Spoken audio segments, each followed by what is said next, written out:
apela ang tumatakbong senador na si Sagip Representative Rodante Marcoleta sa mga botante na sana raw ay dalhin siya sa Senado sa nalalapit na 2025 national and local election.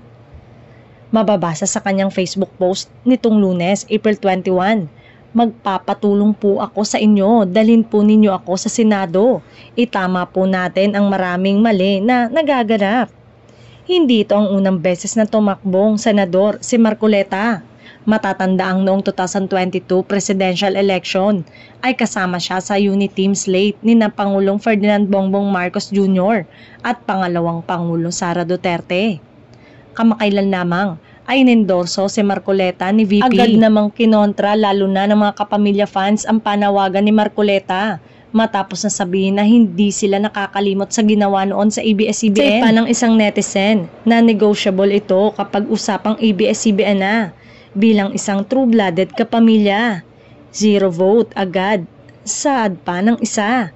Hinding-hindi ko susuportahan ng nagpasara at nagtanggal ng maraming trabaho sa mga Pilipino. Samantala, una nang nagsalita at nilinaw ni Marcoleta na hindi umano siyang nagpasara sa ABS-CBN, kundi ang ebidensya.